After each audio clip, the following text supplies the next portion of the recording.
It's been 10 years since I last went on a job interview, but here I am at the age of 44, and I've decided to continue doing what I love. My name is Alex Price, and I'm a mechanical design engineer.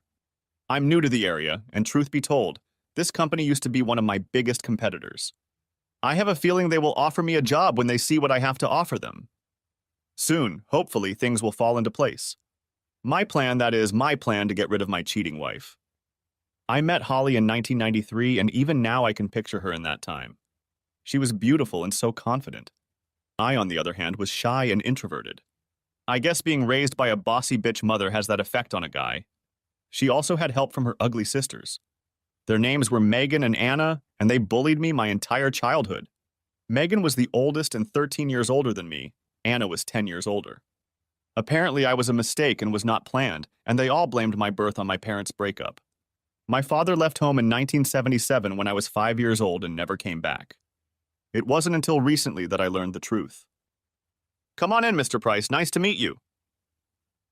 I was immediately attracted to the cordiality of Robert Williams, owner of Sutton Hydraulics. He was the exact opposite of the bastard I was leaving. "Thank you for having me, Mr. Williams," I said cordially. I took a seat in his imposing office and he sat across from me and began to speak. "I'm surprised you're leaving Walker Engineering, Mr. Price." "Please call me Alex, and I can't wait to get out of there," I replied. "They're doing a great job there, Mr. Price. Alex, I'm sorry." He was still looking at me with a look of confusion on his face. "I'm doing a great job, Mr. Williams." "Please call me Robert," he interjected. "As I said, I've worked hard for the last 10 years, and it's been my developments that have moved the company forward. All without much thanks and lately without any respect." He looked at me seriously for a few seconds. I hadn't said anything about my situation, and I was willing to keep it a secret for now. "There's no doubt I want you here, Alex. I can offer you the package you asked for, which amounts to a raise of several £1,000s. But you also said on the phone that if you could help us win a few more contracts, you'd like a commission. Is that correct?" He furrowed his eyebrows. "Yes." "I hope it's not something illegal, Alex. I'm not going to be involved in it," he said. I raised my hand to assure him of my honorable intentions. "I interact a lot with our customers. I interact with them on a daily basis. I know what they pay for our products, and I know the contracts practically inside out," I began to explain to an attentive Robert Williams. "How would anyone know that we offer more favorable terms? And with my designs and your team, we can be the best in the game. What do you say?" I suggested confidently. He held out his hand and I shook it. I looked into his eyes and saw that I was looking at a man of integrity. Another part of the plan was accomplished. Now back to my cheating wife, Holly. We met at Kingston University in South London. She was in her final year of a creative writing degree, and I was completing my master's in mechanical engineering and design. As I said, I was too shy to approach her, and she had never lacked attention from men. She was 5 feet 5 inches tall, with brown hair and big brown eyes. She was the kind of woman you could get lost in. She had a beautiful body, but I knew she was beyond me. All the guys that ran after her were outgoing and popular. To my surprise, one of her friends started talking to me at the party, and Holly came over and joined us. I had little experience with women, and I think my modesty and shyness made me attractive to her. I got up the courage to ask her out, and we started dating. After about 6 months of dating, I heard rumors that she was having sex with other guys, but I had no way to prove it, and I was afraid to confront her. Holly was a spoiled child. Her parents spoiled her and her sister Caroline, and for most of our relationship, I had to put up with her acting like a princess. If she wasn't doing well, she would make a fuss and wasn't shy about causing trouble in public, which confused me. My friends couldn't stand her and thought I should get rid of her, but I fell in love, and I had never experienced anything like it before. When we graduated, we both got jobs and were able to rent an apartment near Southampton in Hampshire. Her family were from there, and I had long since stopped having anything in common with mine. We married a year later, and the following year Sophie was born, followed by Ava a couple more years later. Holly loved being a mom, and everything between us has been great ever since. I was promoted several times, and 10 years ago I started working for Walker Engineering. Pay raises and bonuses helped us save up for a better house, but like most people in the world, 2008 was a bad year. The economic downturn has meant that many people have lost their jobs. It became harder to get contracts, so we all had to step up our work and work longer hours without getting any extra money. It was during this time, when both girls were in high school, that I realized that Holly was having an affair with some guy from our old university. I was so focused on work that by the time it was over, I never realized who it was, and my best friend Toby thought it was a guy from her class who had moved nearby. I brought it up to her one day and she just laughed in my face and told me to stop being stupid. But I knew she was lying. Thanks to the fact that I was able to keep my job and a good salary, I was able to buy a nice house. Holly had always demanded that I buy a house to match our status, whatever that meant, but as always, I relented, and we managed to buy a nice detached 5-bed house in Southampton. It was a buyer's market at the time, so we got a good price, although the mortgage was a bit high. The only thing I did out of line was to open a new savings account in my name only. I only put my year-end bonus into it, and since I was the sole breadwinner and in charge of all the finances and banking, I don't think Holly would have known about it even if I'd waved the receipts in her face. In retrospect, it turned out to be one of the best things I could have done. I needed protection because I wasn't sure if Holly was planning on leaving me if the old lover ever came back. After that, things went back to normal, and the girls were always my top priority. I encouraged them in their studies and tried to spend a lot of time with them on weekends. In fact, I was the one who took them to dance classes, concerts, and the zoo more times than I can remember. Holly always seemed too busy on her coffee dates with her other spoiled and lazy friends. I rarely socialized with other husbands, but we all seemed nepotistic and subservient to one degree or another. My friends would sing me the Rolling Stones song Under My Thumb when I had to cancel plans in favor of something Holly wanted to do. Even at work, the guys on the factory floor made comments about my marital status, especially Holly's control over me. It was only a few months ago that everything fell into place. Ava had just left for university, and for the first time in 18 years, Holly and I were alone. Both girls went to our old alma mater, and as I was finishing unpacking Ava's things in the apartment she would be sharing with her sister, she turned to me and asked why I was even with their mother. I was stunned, for she had always been such a quiet girl like her old father. "Daddy, I heard she's hanging around with Henry Walker at your company," Ava said. I can still remember the tears in her eyes when she spoke. It was news to me, but I wasn't surprised. All these years I could have investigated her adventures, but I never did for fear of breaking up the family and having my girls suffer for it and resent me like my sisters resented my father. I let her cuckold me because the alternative did not bear thinking about. I still loved her, but I loved what we had created even more. This news made several impressions on me. First, I realized for the first time that the level of hostility my girls felt toward their mother was much higher than I had imagined. They loved and respected me, but I knew they were disappointed that I hadn't taken a tougher stance toward Holly. Secondly, it made me remember the old feelings I had for the women in my life while growing up and how that contributed to my weaknesses. And finally, I realized that at work the employees openly talk and laugh at me, and most of all at Henry Walker, who turned out to be the nephew of Jack, the owner of the company, and the man I was cuckolded by. I didn't know what to do, but I knew I couldn't take it anymore, especially now that my youngest daughter had found out about how Holly was making fun of me. I knew I had to stand up to her. My heart was racing as I sat at the kitchen table waiting for Holly to come home. When she finally showed up, I found that I couldn't talk anymore. She just looked at me with what I might call apathy and contempt. She didn't say anything to me as she put her bags away in the closets. Finally, I spoke up. "Are you having an affair with Holly?" She turned to face me, blushing slightly, but answered without hesitation. "I wouldn't call it a novel, darling." I was shocked by her confession and waited silently for her to explain why having sex with another man didn't count as an affair.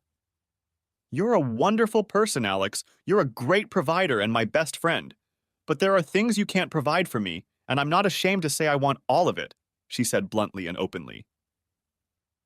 "So you're cheating on me," I said, discouraged by her brazen approach to infidelity. "Only my body," she said, "not my heart or my mind, Alex, which belong to you." My head was spinning and my stomach was knotted. The sheer audacity of her words made me speechless. "I've never turned you down for sex, Alex, and all I do is explore with a couple of young guys," she admitted.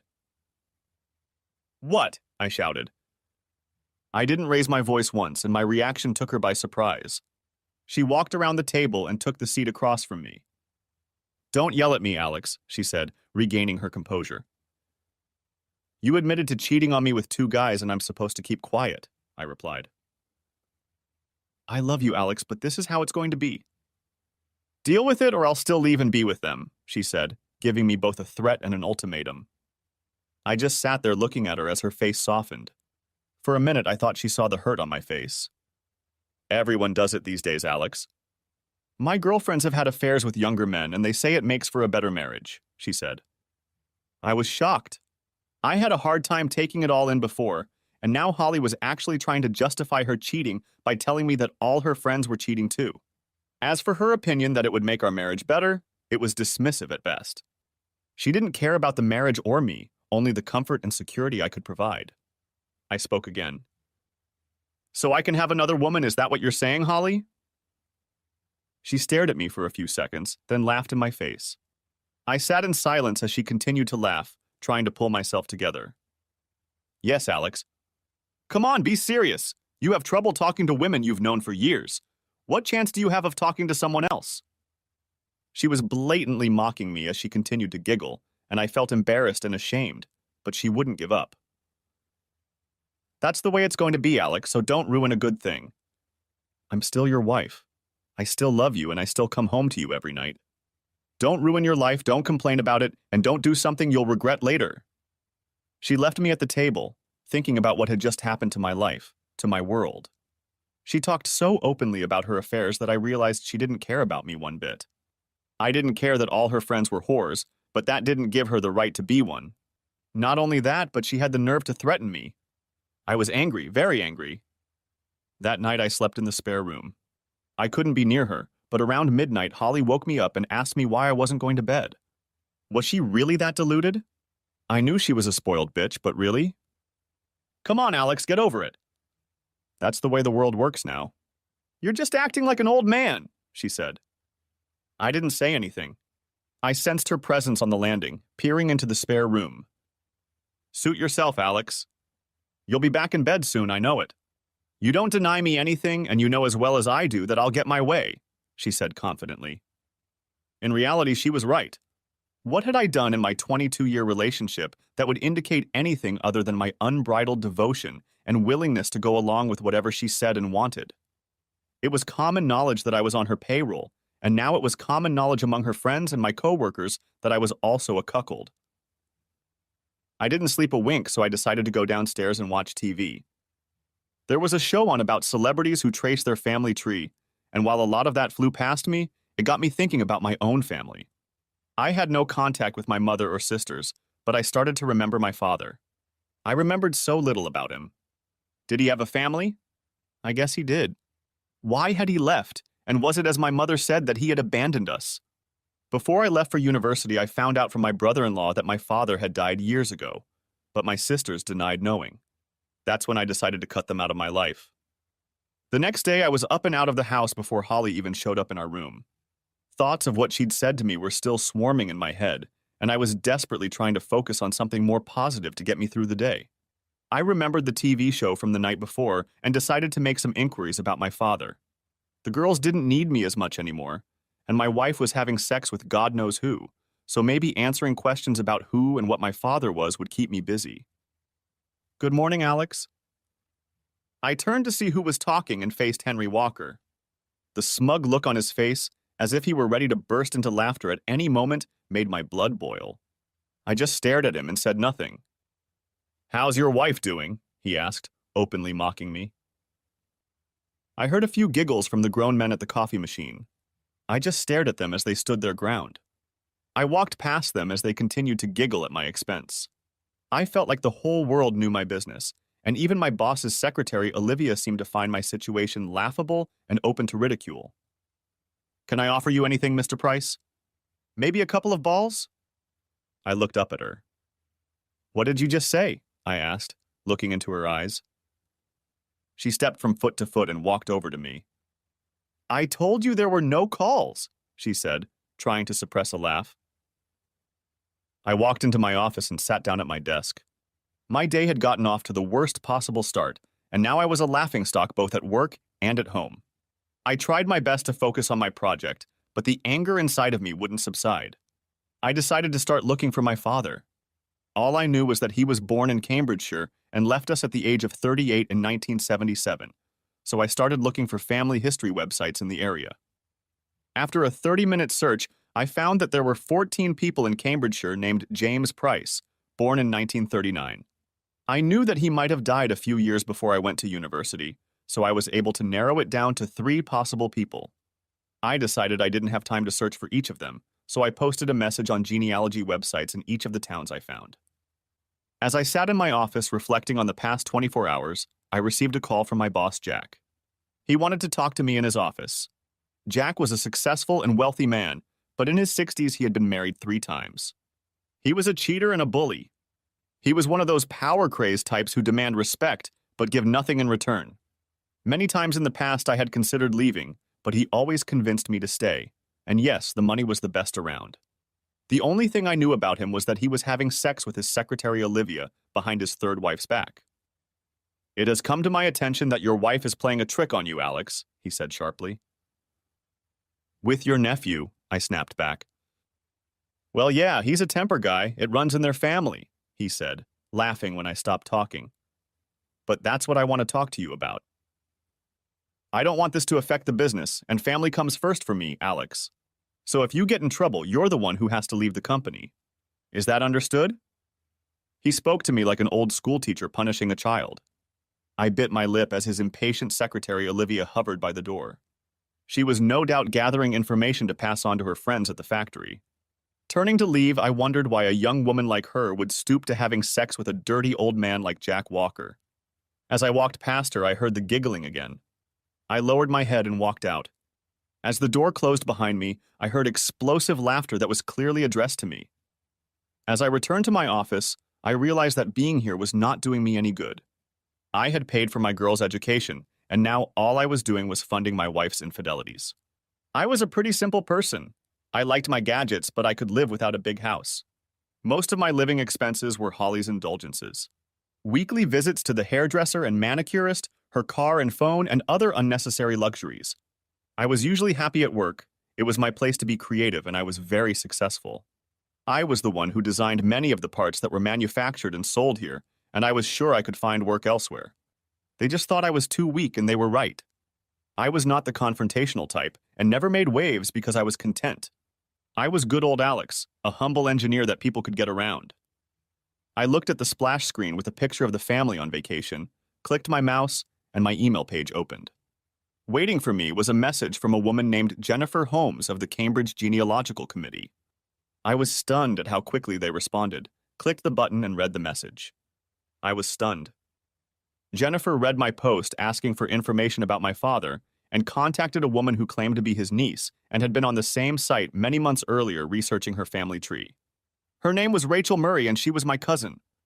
I sent Jennifer my number and asked if Rachel could contact me. I left work feeling uplifted. As soon as I walked through the door, I could smell dinner cooking. I left my bag in the hallway and walked into the kitchen to find Holly busy cooking. We managed to mutter a greeting, but ate in silence. During dinner, Holly kept trying to make eye contact with me, but apparently she realized I was still angry. Until tonight, I hadn't been able to last a few hours without confusing her or letting her get her way. She broke the ice. "Can we talk about last night, Alex?" she asked meekly.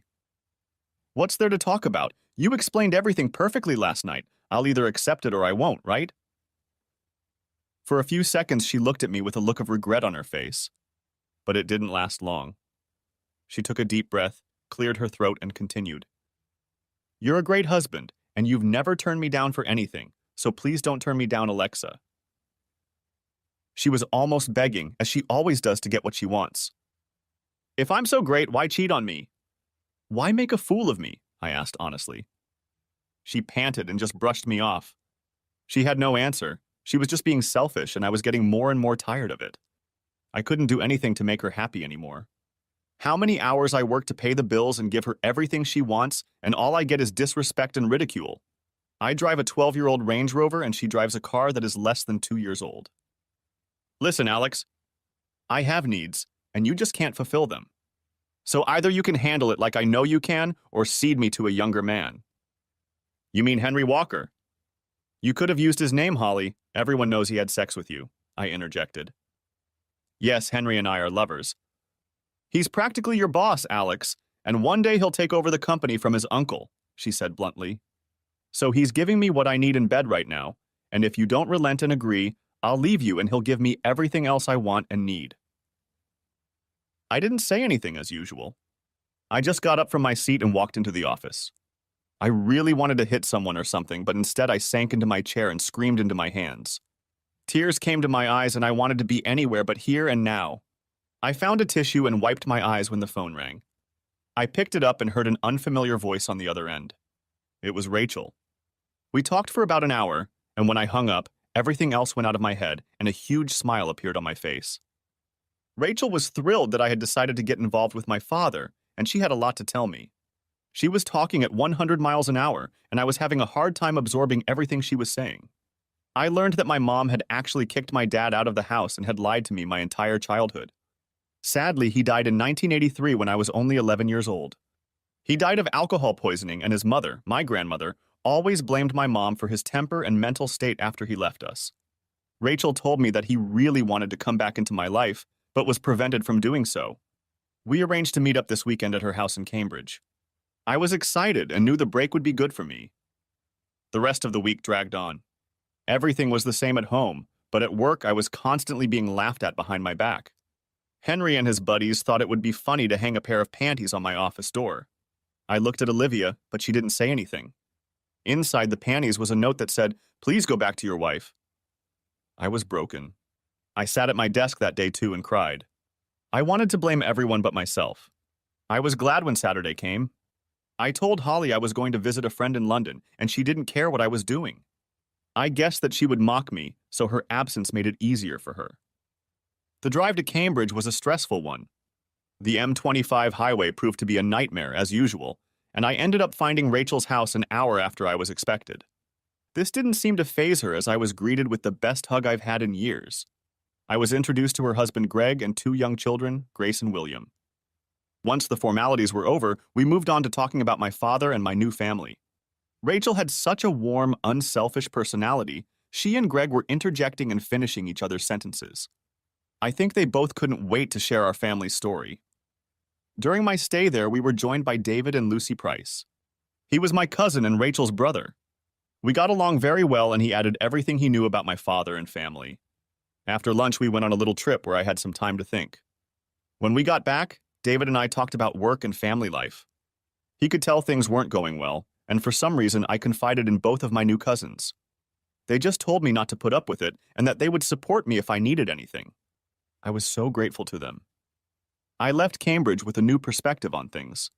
I had been told so many lies and treated so badly throughout my life that realizing that I had a completely different family who had shown me more kindness and honesty in one day than most people I had known my whole life gave me hope. I needed to sort my life out and get back to being happy. Not just for myself, but for my girls, my friends, and my new family. By the time I got home, it was 8 o'clock in the evening, and Holly was just about to go out. "Where are you going, Holly?" I asked. "Out with friends." "You mean Henry or Max?" I snapped back. She looked at me, somewhat taken aback that I knew the name of her other lover. I gave her an understanding look. "Please don't do this again, Alex," she begged, seemingly indifferent to my feelings. "Please, Holly, I'm asking you to stop this and become my wife." "Stop being silly, Alex. I'm your wife and always will be. Don't deny me my pleasures and I'll make your life easier. I'll be back by midnight." She completely ignored my wishes and continued to threaten me. She approached me with her arms wide open and I turned my back to her. She said nothing to my blatant insult, just picked up her Prada purse and headed for the door. "Holly, as your husband, I'm asking you not to do this." My voice became harsher. She stopped where she was and looked at me, as if asking herself who this guy was and what he thought about talking to me like that. It only lasted a second before she burst out laughing. "What are you going to do, Alex? Leave me?" "You'll never have the courage to do that. We both know you'll always be by my side." I was mortified. I lowered my head as her words echoed in my head. "For me, no balls. Deny me my pleasures." I always knew she was a spoiled brat. Her parents made sure of that. I knew I treated her like a queen while I was the workhorse. I knew she was selfish, but I always believed she loved me more than anything. I knew I was a fool, and I knew I'd been one for too long. This had to end, and I needed to make plans to make it happen. I wasted no time and got down to business. I actually started when Henry or Max was having sex with her. Maybe they were doing it together. Perhaps that's what she meant when she said she liked getting brownies and eating them.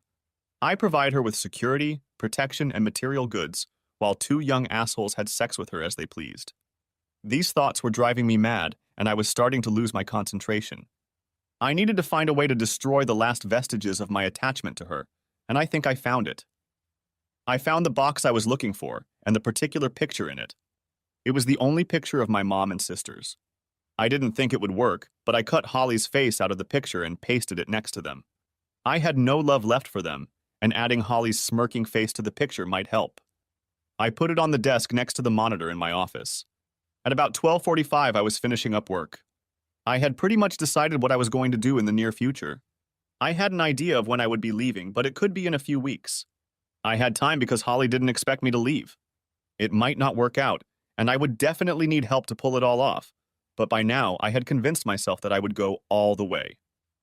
I heard someone stumble out the door, and as I got up to look out the window, I saw Henry Walker's car pull away. I heard her coming up the stairs and quickly erased my story. I would have to use incognito mode in the future. I waited for her to enter our bedroom and walked down the stairs to make myself some coffee. I sat down on the couch and thought about my future away from this place. And honestly, without my daughter's presence, I knew it wouldn't be so bad. I decided to try and move closer to them. Monday morning I came to work, clearly realizing that I wouldn't lift another finger. Jack Walker could fire me for all I cared. I walked to my office, ignoring the taunts and comments directed at me. I would destroy those bastards, and I knew my anger would get me through this. I managed to get an appointment with the bank for 1 o'clock in the afternoon, and I took the time to prepare for it by analyzing my finances. The odds were slim, but if everything worked out and the right people helped me, I would come out of this situation unscathed. The meeting went as planned, and I was able to close my savings account and remove my name from our joint account. I still had an ISA with a few thousand in it, so I closed it for cash and put it in my wallet. On the way to the office, I stopped by the PC World store and bought 2 digital voice recorders, a 500 GB USB 3.0 hard drive, and a new hard drive for my PC. Back in the office, I sat down at my desk and began to see if I could open the company's personal client files.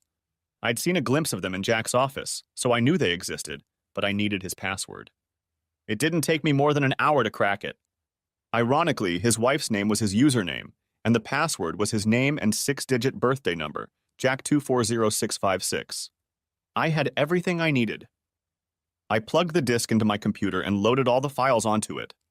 10 minutes later, I did the same with all my new plans and drawings for the energy-efficient hydraulic pump system I was working on to keep this company ahead of the curve.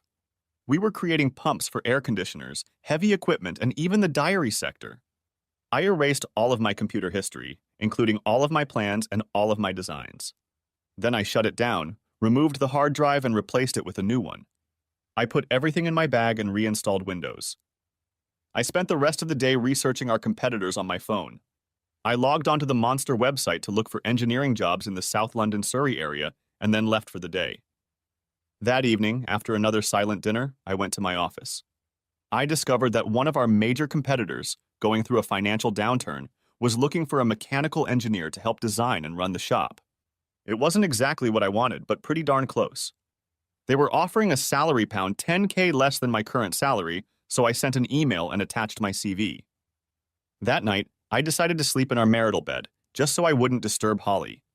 However, I made sure I was already asleep when she walked in. I felt her rubbing against me and I felt sick to my stomach.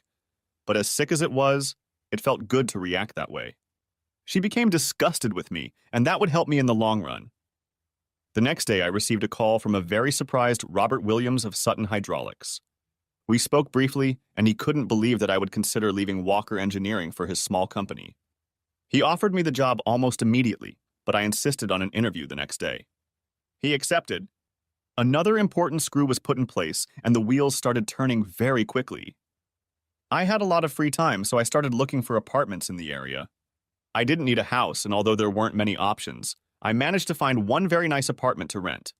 It was £1,200 a month with 2 bedrooms and was perfect for me. The apartment was 15 minutes from the girls and 5 minutes from work. I arranged a viewing the day after my interview with Robert Williams was over. I then spoke to Jack and told him that I needed to meet my daughters in Kingston the next day to sign some papers, but he just brushed me off and said, "Go." That night I called my best friend Toby Brown. We'd known each other since 6th grade. We had both gone to Kingston, but he had studied finance and math. He was now a big banking analyst in the city and lived with his wife and kids in a nice house in Twickenham. Most of all, he and his wife hated Holly, so we rarely spoke to each other as a couple. Holly was jealous of Sarah because she was an ambitious web developer and married to a rich banker. I guess even with everything I was giving her, I still wasn't up to her level. I arranged to meet Toby the next night after the interview and apartment viewing.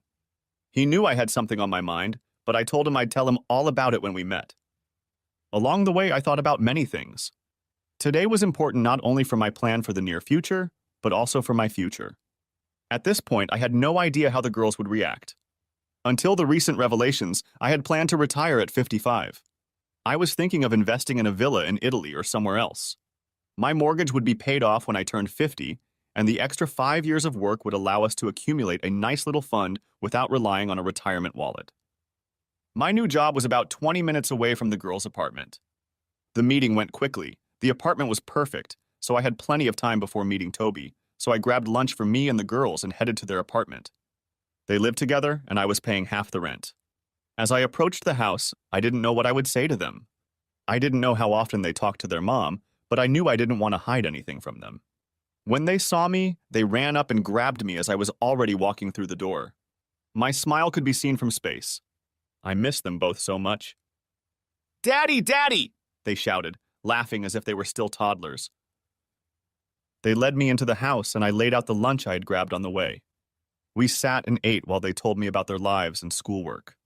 I was so proud of my two girls. Sophie had already studied pharmacology for 2 years, and Ava was studying nursing. Two professions for loving and caring people. I saw Rachel in them and talked at length about our new family, promising that we would all meet soon. When we finished lunch, I took a sip of coffee and wondered, they knew something was going on. "What is it, Daddy? Spill it," Sophie said. "Well, you know your mom cheated on me, right?" said I. They both looked at each other, then returned their gaze to me and nodded in unison. "Well, I've had enough and I've decided I'm going to leave her," I muttered to everyone's smiles. "Good," Ava said. "About time, Daddy," Sophie added. "You're not mad or anything, girls?" I asked timidly. "No, Daddy, for as long as I can remember, she's been a bitch to you," Sophie growled. I thought about reprimanding her for disrespecting her mother, but I didn't. In fact, I thought, good for Sophie. I also felt ashamed again, because they had obviously seen this growing up. I hoped they wouldn't follow in their mother's footsteps as far as men were concerned. I hoped I hadn't hurt them in any way because I was too weak and pathetic. I also hoped that I respected them. "What are you going to do, Daddy?" asked Ava. I told them that I had a new job and that I would be moving closer to them. They were thrilled, but also surprised that I had actually decided to move away from their cheating mother and had already made plans to do so. For that, I received 2 strong and loving hugs. I told them I would do everything I could to protect my financial future without going into too much detail. When I got up to leave, they said they would support me no matter what, and although they loved their mother, she came second to me, and she always had. I left their apartment full of happiness and was now ready for the next phase of my plan. This was the most important part. Toby and Sarah met a few years after he left university. They are 2 of the nicest people I know, and tonight I would be counting on their favor. I was greeted warmly as usual, but my mind was spinning about what I would be asking of them, and they both knew I was out of my depth. They wanted to know at once what was going on, and I told them. There was no point in beating around the bush. I told them everything that had happened, and the first part of my plans. They were more surprised by my resistance than by Holly's infidelity. It was quite commonplace in their eyes. "So why did you dump her now, Alex?" asked Sarah, handing me another cup of tea. I declined something stronger since I had to drive home today. I always thought she was cheating on me, but I couldn't prove it. Now she admitted it, and everything fell into place. I also discovered something that made me say I'd had enough. I told them about meeting my cousins and that my mom kicked my dad out of the house and that my sisters sided with her. My father was just like me, or rather, I was just like him. But this time my girls are on my side. So it was this discovery that prompted you to finally stand up for yourself? Asked Toby. Worry was written all over his face. No. I was taken to my father's grave. I was hesitant at first, but I managed to lay flowers and say a few words. Then I looked at the engraving on the stone, which shocked me. That's when I realized I had to leave, I explained. What was that, Alex? They said in unison. It had a rose on it, and below it was the inscription, in memory of him. There was the date of his birth, and below that the age at which he died. There was silence for a moment before I spoke again. He died at the age of 44. The age I am now. Toby and Sarah recoiled slightly at this news, and I realized they understood. There were times when I could reach for a shot glass like he did, or drive myself to suicide like my grandmother thought he was doing. I had a choice, be like him or fight back, I said clearly. I decided that I wasn't going to kill myself anymore by trying to be the perfect husband while being bullied and ridiculed. At that moment, I felt weaker than I had in weeks. Admitting to my friends how down I was harder than I'd realized. Toby had knocked me off my game. What do you want from us, Alex? Please refuse if it's too much, but I have a plan to protect myself and— Get that bitch down, intervened Sarah. I smiled and nodded. Sarah did seem to have a tough side to her character. When I thought she was having an affair in 2008, I opened a separate savings account and put all my bonuses and all my spare cash into it. I was also lucky that the only way I could get a mortgage loan for the amount we needed was to apply in my name only. Holly had no real employment history, so it was easier for me to apply a loan. I knew that if anyone was capable of following my train of thought, it was Toby. My savings with interest are now worth £60,800. I have £120,000 left on my mortgage, but the house in the next street over from me has sold for over £500,000. Toby, I need you and your connections to get me a short-term loan for the remaining £60,000. I want to pay off the mortgage before I divorce her when I divorce her. Why bother? It means she can have half, Sarah said. Well, unless you count the 60-odd thousand pounds in savings I'm keeping, she can fight for half of everything anyway. But that's where you come in, I said, pausing for a second. I want you to incorporate a new company. What do you mean register a new company? Toby interjected. I want to transfer ownership of my house to your new company. That means she won't be able to lay her hands on it. I've looked into it, and if I pay off the mortgage, all I have to do is go to the land registry and transfer the paperwork to your company. Toby and Sarah looked at each other for a moment. Will that work, Alex? I mean, if you divorce her, she'll hire a lawyer and fight for everything. She doesn't have the money for it, and I'm sure her parents won't want to pay such a huge bill if they know their daughter is a cheating whore. Plus, I'm hoping to use her opinion of me to my advantage, I said.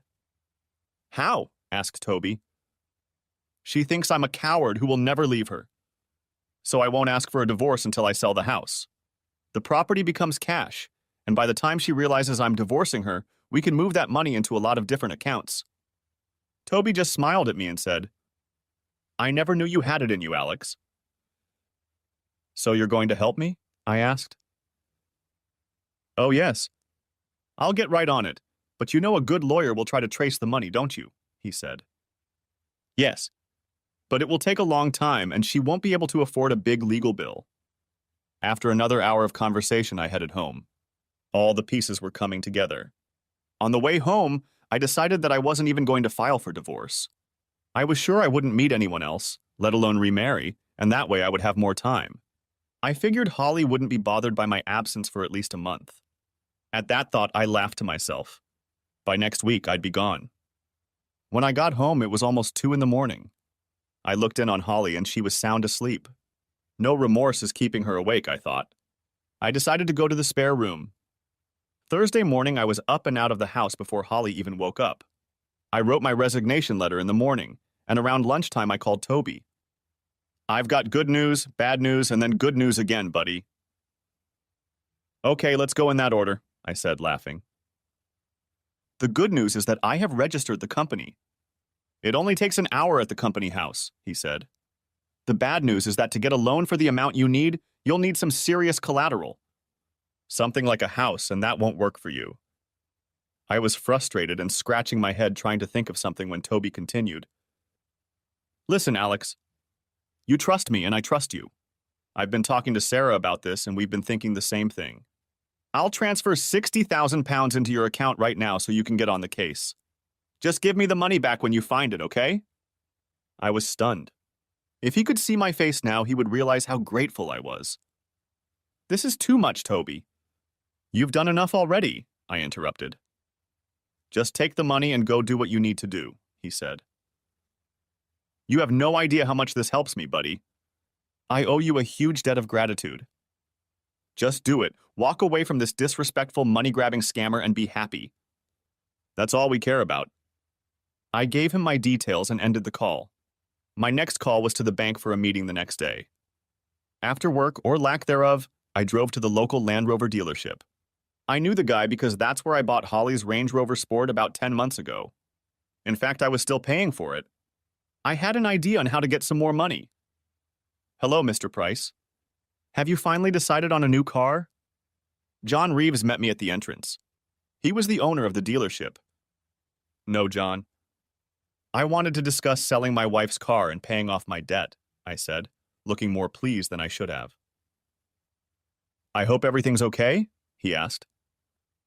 It's okay. You've met her, and you know how demanding she is. Now she wants a Mercedes 4x4. I don't want to say anything bad, but she seemed annoying, he admitted. We came to an agreement that he would take the Range Rover back and we would cancel our payment plan. I promised to come back to upgrade my car, and he knew he could offset the value of Holly's car by selling it as practically new. I apologized for the inconvenience, but the thought of him selling me an expensive new Range Rover more than made up for it. On the way out, I picked up a 2016 brochure, but not for myself, but for Holly. When I got home, Holly was sitting in the living room drinking coffee, looking a little pale.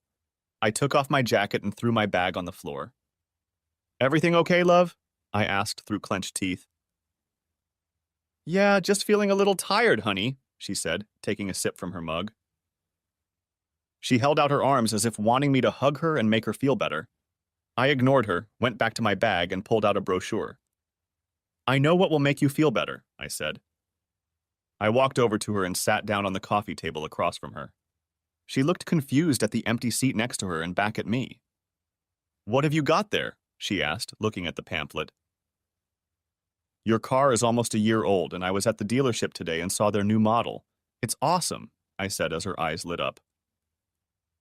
I want my wife to have the best, so I'm going to trade in your car and buy you this one, I said, pointing to the new 2017 model in the brochure. Oh, how I love that, she said, ignoring my plan. You always know how to make me feel better, don't you, Alex? The only problem is that they already have a buyer for your car, so I need to get it there by Friday afternoon. I'll finish work early and drive it to the dealership, and you can just use mine this weekend to visit your loved ones. The last remark made her recoil, and a look of shock and confusion appeared on her face. What's wrong? I asked. Nothing, Alex. I just thought you were still mad about our arrangement, she asked. It wasn't our arrangement, Holly. It was yours. I didn't have a say in it. But I guess I don't really have a choice, do I? I said, hoping for an answer. She only nodded, as if she had finally put me in my place, and I admitted defeat. I love you, Alex. I turned to look at her and was met with a sincere look of concern. I didn't say anything in response and just walked away to the kitchen. The phone rang and I went out into the garden to answer it. Toby confirmed that the money had been transferred. I was ready to go. The next day, wasting no time, I walked into the bank and found myself in the office of a mortgage loan officer. She looked to be about my age, but she wasn't wearing a wedding ring. I wondered if there might be a life after Holly, but dismissed the thought to the back of my mind. An hour later, the mortgage was paid off. All my remaining accounts were closed. I went through several houses and opened a new account at another bank. I was happy knowing I wouldn't have to pay anything else unless Holly hired a lawyer and went to court. My smile faded. I walked back to the office, ignoring Olivia as she rose to her feet to speak. I sat down with a cup of coffee and contemplated the next stage of my plan. I contacted the land registry and filled out the appropriate online application form. I had all the details of Toby and Sarah's new company, and within 10 minutes of submitting the application, I received a confirmation email stating that it would take 5 days to process. After that, I would simply hand the paperwork over to Toby, and he could register the property to his company. I decided to wander around the internet looking for furniture and details of canceling utilities in the house. I had to wait for the right time, but I did start new accounts for my apartment in Sutton.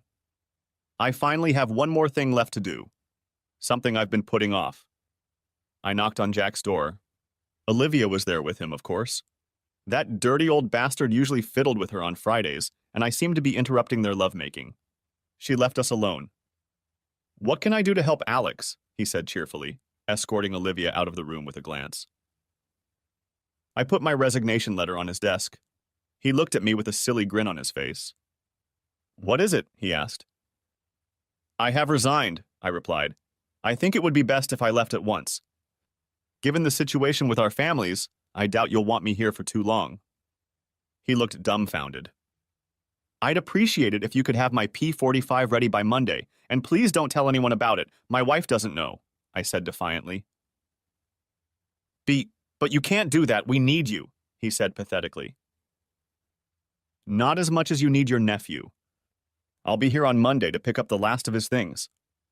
I pretended to drop a pen from my pocket and, bending over, pulled a digital voice recorder out of my sock.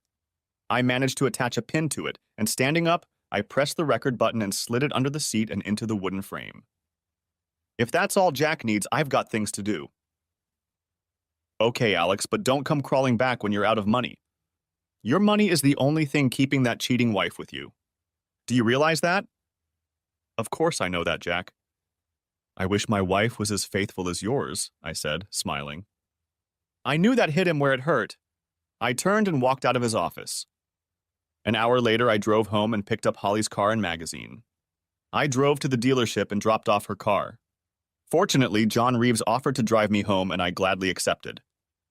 When I got home that evening, Holly was sitting at the kitchen table with big red bags under her eyes. I knew she had been crying. "What's going on, Halsey?" I asked with feigned sincerity. "We need to talk, Alex," she said, gesturing for me to sit down. For a moment, I felt like I was being snitched on. A feeling of terror came over me. "What's going on?" I asked. "I was at the doctor's office today, and I was diagnosed." She hesitated. There were a lot of thoughts swirling around in my head. If this was serious, what kind of man would I have to be to leave a seriously ill woman, as I was about to do? I have," she stammered. "Just tell me, Holly, what is it?"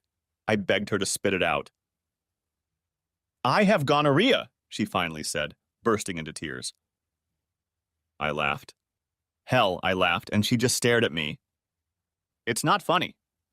"I'm so embarrassed." I turned to her, and she looked confused. This was supposed to be humiliating. "Well, I know I don't have one because I haven't touched you in over a month, and when I found out about your adventures, I used protection," I said, trying not to gloat too much.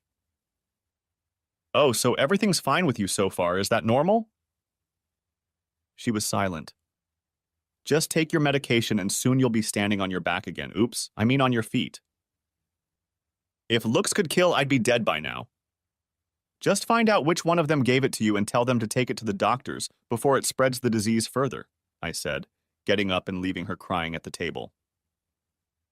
That night, I got a good night's sleep for the first time in months. Of course, I slept in the spare room. I shouldn't have taken any chances with an exhausted wife. Saturday morning, I felt great. A good night's sleep definitely helped me, so I went to our bedroom and woke Holly up in bed to tell her that I was going to give her some time to rest and recover. "I'm going to the girls. I'll give them all your wishes. Get some rest, okay?" I said with as much love as I could feign. She smiled at me and asked me to hug her. I gave in, but I did it half-heartedly. When she released her grip, she must have sensed that something was wrong with me. She looked at me sadly and said, "You think I'm disgusting, don't you?" I said nothing, and suddenly tears ran down her cheeks. "I just want you to feel better, that's all." "Oh, Alex, I love you so much. I think I screwed up big time. I told Allison about my problem, and she was horrified. At first, I felt sorry for her, but she disappeared even faster than I thought she would. It shocked me a little.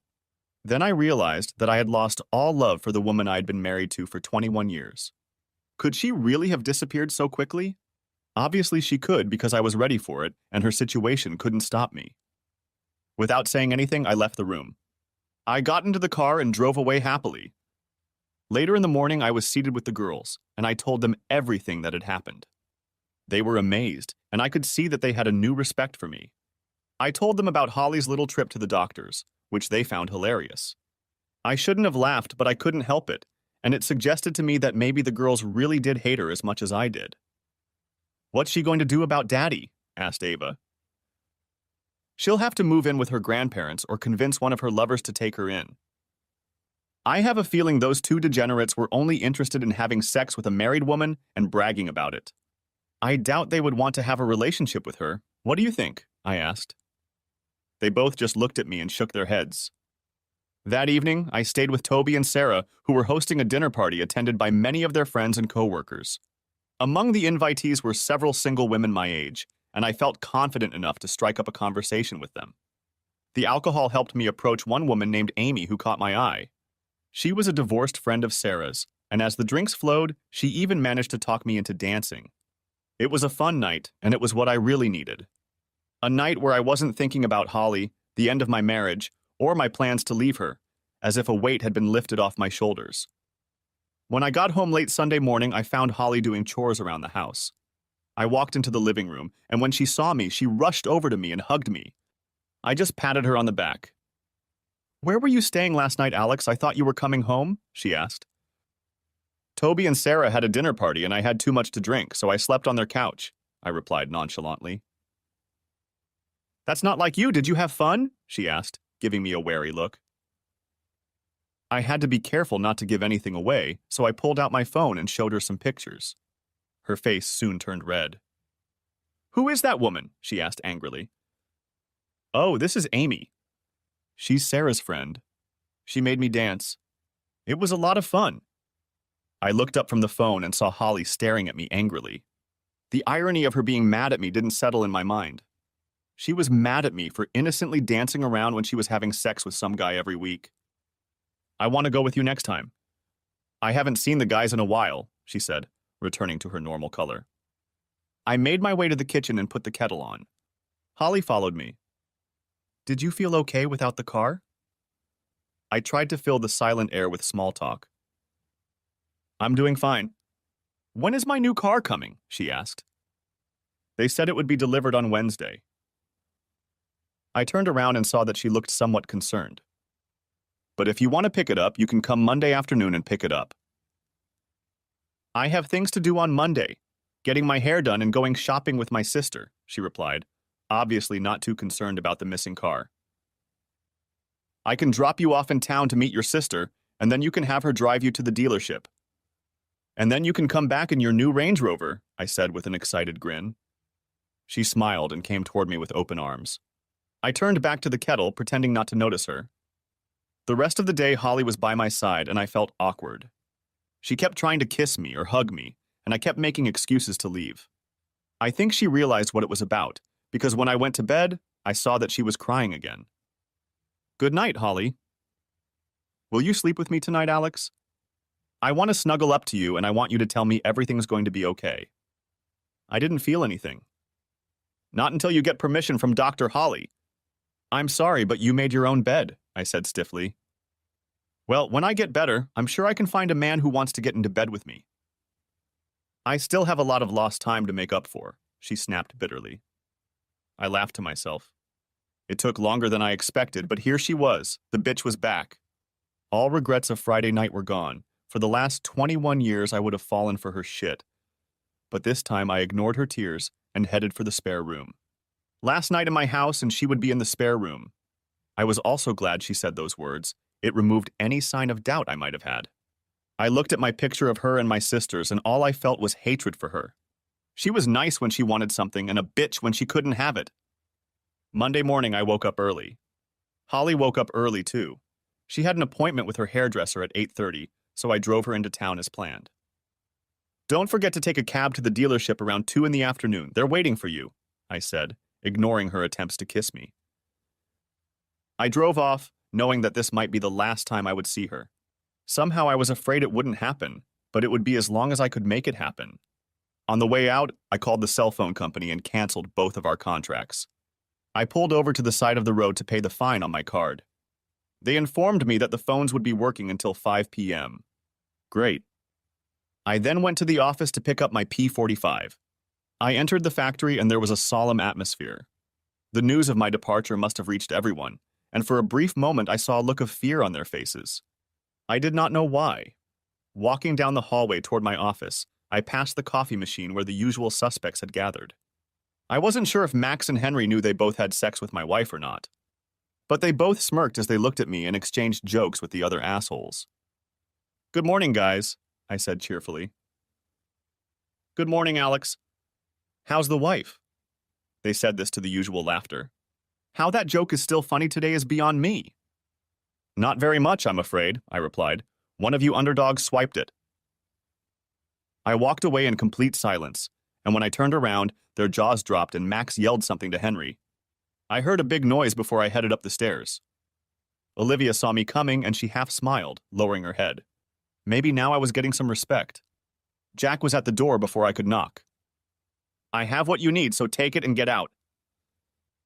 Maybe this respect story was a figment of my imagination. I entered his office and sat down. I reached under the chair and discreetly put the recorder in my pocket. I knew he'd laid out his weekly Friday night story to Olivia, and now I had it all on the recorder. "So you have another job, Alex?" he snapped back. At first I didn't pay attention to him, but then I decided I would give him what he wanted. "No, nothing," I said. A wide smile appeared on his face, and he probably figured I'd come crawling back to him soon. "So I get my last month's paycheck and my year-end bonus?" I asked. He burst into laughter when Olivia walked in with my P45. "What's so funny?" she asked. "Alex just asked for his bonus and salary to be given to him." "That's hilarious," Olivia said, joining in his laughter. I thought, why not, and joined in too. It made them stop and look at me like I was crazy. "Why are you laughing, Alex?" said Olivia. "I don't know, Olivia. Why do you let that old bastard have sex with you every week?" I said, laughing louder and louder. They froze as her eyes widened and Jack began to redden with anger. I'm sure Mom and Dad are proud of their slutty little girl. She threw my papers on the floor and ran out of the room in tears. "You bastard," Jack said. "Get out of my office and out of my company before I get the guys to drag you out by your ears." I laughed, walking out of the house and heading to my office to pack the last of my things. I was still laughing to myself when I pulled up in front of my house. I got out of the car and lowered the back seats. I opened the trunk and walked into the house. I walked around the house thinking about what I wanted to take with me. I had several Romero Brito works, so I took them down and wrapped them in plastic I found in the garage. I packed them in the car and continued walking around the house packing. Finally, I went upstairs and emptied out my closet. I pulled all of my documents out of the safe, including the girls' birth certificates and marriage license. I found an attic ladder, went upstairs and found all my old stuff. My diploma and family photos were there. I went to the handyman and took all the jewelry I had brought with me from Holly over the years. They must have cost over 10,000 pounds, and then I took all the handbags, shoes, and expensive coats I'd brought back too. In fact, the whole bloody closet was bought by me, so I took everything. I've always been a responsible person, so I had receipts for almost all the stuff for insurance, and that will serve me well when I come to sell it all. When I finished packing, I realized I would need a TV, so I took that as well, along with my movie collection and Blu-ray player, of course. By this time, my car was too full. I figured I might lose all of Holly's clothes and a few other things I really didn't need, including some of my old clothes. The new me would require a new closet, and the girls wouldn't fail to seize the opportunity to help me with that. I found all the best pictures of me and the girls and put them in the car. I wasn't in any hurry to get anywhere, because Holly wasn't going to be back until after 2 in the afternoon. I made a cup of tea and took 5 minutes to myself. You have to have a cup of tea. I think it's on the Magna Carta. I picked up the phone, called the telco, and canceled satellite TV, phone, and internet. I called British Gas and Southern Water to cancel the utilities. It would take a few days, but I didn't care. I went back to the bedroom and sat on the bed when I noticed something that gave me a thought that scared even me. It was at the very top of the closet in a dusty old box. It was Holly's wedding dress. She loved it, probably more than I did.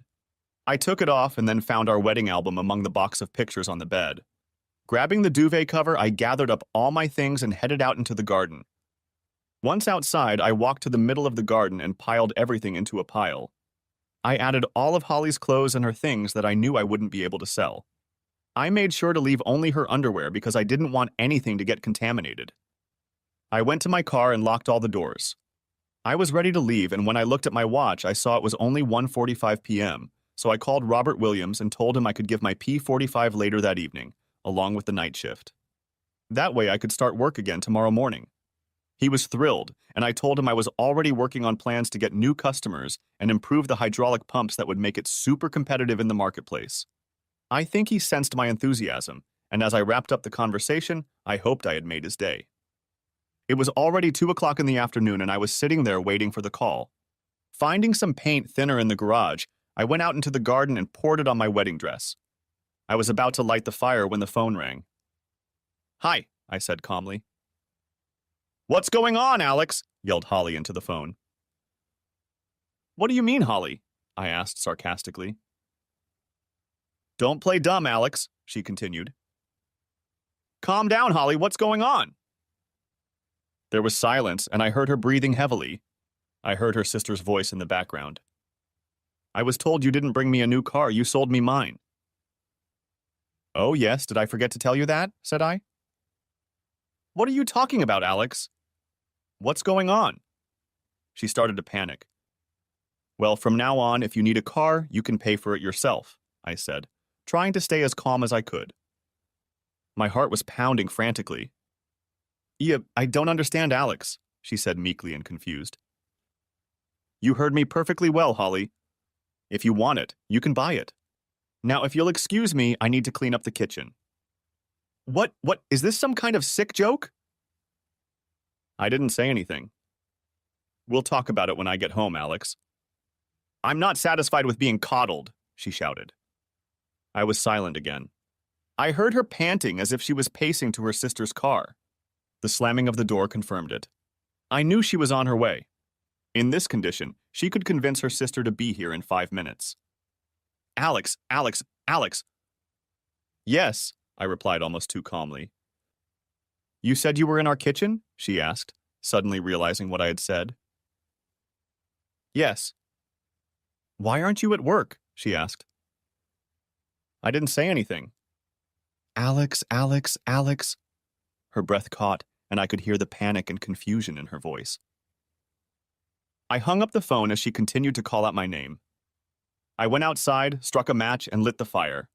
Our past flared up as I walked away. I pulled the marriage certificate out of my pocket, ripped it to shreds, and left it on the kitchen table, along with the only picture of us all vacationing at Disneyland. It was a wonderful time with many happy memories. I wonder if she thought the same? I got in the car and drove away. When I got to the end of the street, I saw Holly and Jennifer pull up to the house in the rearview mirror. Neither of them looked up, they just ran into the house. I turned my phone off, smiled, and pulled away. The A3 was practically empty as I drove towards my new home. For some reason, I couldn't shake the feeling of dread that gripped me. I knew this wasn't the last time I'd see Holly, and once my plan came to fruition, she would do anything to hunt me down and make me pay. That was the kind of person she was. I also knew she'd get the girls involved, and I didn't want them to be burdened with our problems, especially since they needed to focus on their studies. I was in Sutton by 4 o'clock in the afternoon and decided I had time to visit the local phone store and get a new cell phone contract. I also managed to catch the administration team at work, processing my P45, and met Freya, my new receptionist. She was quite young but kept a very professional demeanor, a complete contrast to Olivia. I went back to my new apartment, which was completely empty. I had water and electricity, so I found a kettle I had brought with me from home and made a cup of tea. I moved my stuff in and ordered a pizza. I picked up my old cell phone and turned it on. The connection was broken. I smiled to myself, knowing that Holly was now without her phone too, and that should give the girls some respite before I could talk to them. I found my sleeping bag and spread it out in the living room and waited for dinner. I was supposed to have some furniture delivered over the weekend, but for now I was glad to at least be away from Holly. I turned on my laptop and found the voice recordings I'd made in Jack Walker's office. I downloaded the contents and listened to them to hear incriminating evidence of his infidelity to Olivia. I took 2 flash drives and made multiple copies. I wrote the addresses of Margaret Walker, Jack's wife, and Peter Lewis, Olivia's boyfriend, and then inserted a thumb drive into each. I'll send them off tomorrow before work. Finally, I decided to call my daughter Sophie to give her the latest news and not to let their mother know where I was. To my surprise, she admitted that she hadn't even talked to her mother yet. But of course, my guess is that she didn't have a phone to do that. Within a week, I had time to furnish my apartment, and with no time to waste at work, I contacted Walker Engineering's clients and convinced them to switch to Sutton. They saw what we were offering and very quickly jumped ship. A couple people decided to stay with Jack, but most hated him but tolerated him because of the superior products we offered. I knew Jack wouldn't immediately understand why his business was losing customers, but I didn't care. I also knew that now that my old house had all the utilities shut off, Holly would realize I wasn't coming back. There was no way she could afford to pay the bills, so I knew that Toby could safely begin the selling process. Sarah was more than happy to take on the task, and by the end of the week, signs were up on the house. It was at this time that Ava contacted me. Apparently, Holly had moved into her parents' house, and they were not happy that their little princess had gone rogue. Holly, of course, was out for my blood and was furious at what I had done to her. Strangely, I found great satisfaction in it, but I knew it wasn't over yet. By the weekend, I was invited to another dinner party at Toby and Sarah's house. I was told that Amy would be there and that she had asked Sarah about me. I learned that she had gotten divorced a few years ago and had been single since her husband left her a year before the divorce. Apparently, the divorce went well. She got the house and full custody of the children, as well as financial support. Unfortunately, she has been skeptical of men ever since. Sarah told her about my situation, and she's wanted to meet me ever since. That's why they planned this dinner party. She was 2 years younger than me and had 2 older teenage children. I felt like I was being set up, but decided it couldn't hurt. The dinner was a success, and I felt completely relaxed for the first time since I'd thought about running away from Holly. Amy understood what I was going through, didn't push me or let me know that she liked me. We got drunk, danced together, and at the end of the night, we exchanged numbers. She told me to call if I needed someone to talk to, and I thanked her. I slept in the spare room of Toby's house, but it was getting harder and harder to fight the hangover, and the coffee wasn't helping. Sunday morning brought good news. Just a week after putting it up for sale, I received 2 serious offers. One of them I immediately accepted for £550,000. I knew it could be some time before the deal was finalized, but I agreed the money as soon as it was ready. I would open an ISA in the girls' names and then ask Toby to distribute the remaining amount between numerous investment funds. I would also return the money to him and take some of it in cash to keep in a home safe. I still felt the need to protect myself. Another week went by and I was happy to hear from Toby that the sale could be very quick. I contacted the moving company and instructed them to vacate my old house. The girls called their mother and asked if she needed anything, and she became even angrier and more threatening. I promised the girls that it would be over soon. On Tuesday morning, I was talking to one of our new customers who was meeting with Jack Walker about a possible supply contract extension. He told Jack that he was moving to Sutton Engineering, and Jack was not surprised. He learned that Walker Engineering had to cut 50% of their staff due to job losses. He also informed me that Mrs. Walker was divorcing Jack due to adultery. I had absolutely no sympathy as I was counting commission checks in my head as we talked. I had no idea what had happened to Olivia and her boyfriend, but I knew he got my gift if Mrs. Walker got hers, and even if she didn't, I'm sure she was well aware of why Mrs. Walker was divorcing her husband. I wonder what her friends and family would think about her cheating with an old man. To reward me for my new job, I was given a brand new Land Rover Discovery HSE. I was already thinking of treating myself, but Robert and the bosses were so pleased with me and how the company was progressing that they gave me the car and a few thousand in commission. It was actually over £30,000. I was looking out my office window admiring my new car when a familiar Ford Focus pulled into the parking lot. I froze, realizing who it belonged to. It was Diana's car, Holly's mom. I sat back in my chair and waited for the inevitable call. The bitch had finally found me. The phone rang in my office and I picked it up. Mr. Price, there's a woman sitting in the waiting room who claims to be your wife, said Freya, my secretary. Tell her I have a meeting and I'll be down in an hour. 3 hours later, I looked out the window and she was still sitting there. I exhaled noisily and decided to leave for the night. If she saw me, I'd have to deal with it, and if she didn't, I'd just drive past. It wasn't like she knew which car to pay attention to. I walked out the side door and headed to my car. I was just getting into my car when I heard tires screeching, and before I knew it, she had pulled up and was blocking my way. She jumped out of the car and stormed over to me with a face like thunder. She looked like hell. Her clothes were clearly her sister's old clothes, and her hair looked like it hadn't been brushed in weeks. "You bastard!" she screamed, hurling a slap in my direction, but missed. "I hate you! I hate you!" "Yeah, I hate you too, Holly. Now say what you want to say and then get out of my life," I said, trying to stay calm. She just looked at me with tears rolling down her cheeks. "You ruined my life, you bastard," she whispered pitifully. I didn't say anything. I just kept listening. "You destroyed all my belongings, my wedding dress and clothes." So far, it was all about her, and I wasn't surprised. "And then you cancel and force me to move in with Mom and Dad," she continued. She just stared at me and waited for me to speak. "Was it all Holly?" I asked. "Haven't you anything to say for yourself?" she shouted. I thought for a second before inviting her into my car. She was taken aback, but I didn't want to be a public spectacle anymore. When we sat down, I saw how bad she looked. She seemed to have aged, and I wondered if all that plus the venereal disease had taken its toll on her appearance. "Please come home, Alex. We can put all this behind us. I forgive you." What did she just say? Are my ears deceiving me? "Do you forgive me?" I asked, hoping I'd misheard. "Yes, Alex, I will forgive you for destroying my things and my life." "Are you delirious, Holly?" I asked. She just looked at me like I was crazy. "You openly cheat on me and disrespect me when I give you everything, and you have the nerve to say you forgive me." But I thought..." "No, Holly, you're only thinking of yourself. I'll never be with you again, so go away and be with one of your lovers," I said coldly. She moved awkwardly in her chair, and I realized. "I suppose once you suddenly became single, they didn't need you?" I asked. "They accused me of giving them an STD and said I was just having a little fun. They said they would never want to have me as a girlfriend because I'm a cheating bitch." For a second, I even thought it was cruel, but she had already made the bed. "Well, that was obvious, Holly. So go find someone else." "My girlfriend started treating me differently. Now we've broken up and their husbands have started questioning their fidelity, which means I've been kicked to the curb. I can be a bad influence if you can believe it." The word separation stuck in my head. I knew it meant that I was still connected to her, and I felt sad.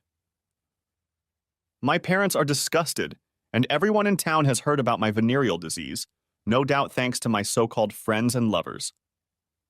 And now some of the factory employees have lost their jobs, and that's my fault too."